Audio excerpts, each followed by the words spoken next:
एक सच्ची कहानी जो 70 साल पहले पेश आई। कहानी बयान करने वाला शख्स कहता है, हम बकरियां और भेड़ें पाला करते थे।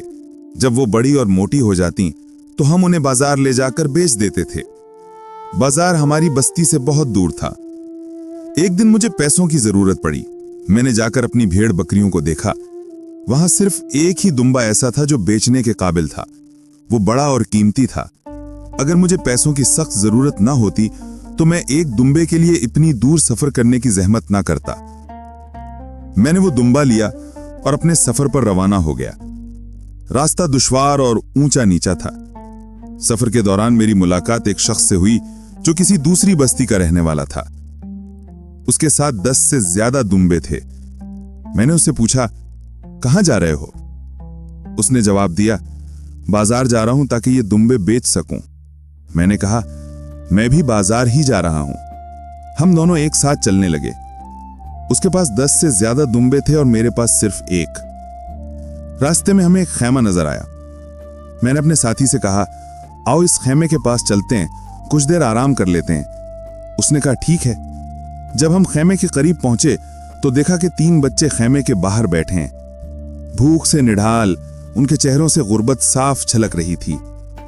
मैंने उनसे पूछा, तुम्हारे वालिद कहाँ हैं? उन्होंने कहा, वो बाहर गए हैं और हमारी मां ने कल ही बच्चे को जन्म दिया है। हमारे पास खाने के लिए कुछ भी नहीं है। मैंने अपने साथी से कहा, क्या ख्याल है, इन बच्चों के लिए तुम अपनी भेड़ों में से एक ज़बह कर दो, आधा तुम्हारा हिस्सा और आधा मेरा। वो बोला, मैं अपनी भेड़ नहीं ज़बह करूंगा, अगर तुम चाहो तो अपना दुम्बा ज़बह कर दो।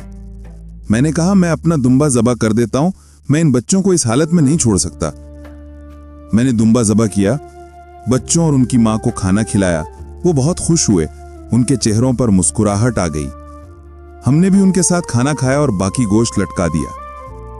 फिर हम दोनों अपने सफर पर रवाना हो गए। रास्ते में मैंने अपने साथी से कहा, अब मुझे बाजार जाने की जरूरत नहीं, मैं अपने एक करीबी अजीज के पास चला जाता हूं जो यहां से ज्यादा दूर नहीं रहता। मैं अपने रिश्तेदार के पास पहुंचा। उसने मेरा बहुत अच्छे से इस्तकबाल किया। मैंने उसे कुछ रकम कर्ज में मांगी ताकि अपने बच्चों के लिए जरूरत का सामान खरीद सकूं।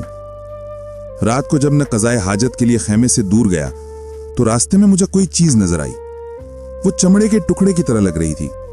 मैंने उसे उठाया तो वो कपड़े का एक थैला निकला। जब उसे खोला तो देखा कि उसमें सोने के सिक्के थे। मैं बहुत हैरान हुआ और फौरन मेरे जहन में वो वाक़या आया जब मैंने भूखे बच्चों के लिए अपना दुम्बा ज़बह किया था। मैंने महसूस किया कि अल्लाह ताला ने मुझे मेरे खर्च से कहीं ज्यादा अता फरमा दिया है। मैं खैमे में वापस आया और सुबह जब जाने लगा तो मेरे अजीज ने वो रकम देने की कोशिश की जो मैंने उससे मांगी थी। मैंने कहा, अब मुझे उसकी जरूरत नहीं। फिर मैंने 5 सोने के सिक्के निकाले और उसे दिए। उसने पूछा, ये क्या है? मैंने कहा, ये रिस्क है जो अल्लाह ने मेरे और तुम्हारे लिए भेजा है। मैं बाजार गया, अपने बच्चों के लिए जरूरत का सामान खरीदा और वापसी पर रास्ते में अपने उसी साथी से मुलाकात हुई। वो बहुत उदास और गमगीन था। मैंने पूछा, क्या तुमने अपनी भेड़ें बेच ली? उसने कहा, नहीं, जब मैं रास्ते में था तो शदीद बारिश का तूफान आया। वादी में सैलाब आ गया। मैं तो बमुश्किल अपनी जान बचा सका, लेकिन मेरी सारी भेड़ें बह गईं, एक भी नहीं बची। यह है अल्लाह के साथ तिजारत। नेकी का बदला हमेशा नेकी होता है। जो शख्स मखलूक के दिल खुश करता है, अल्लाह ताला उसे हर मुसीबत से बचा लेता है।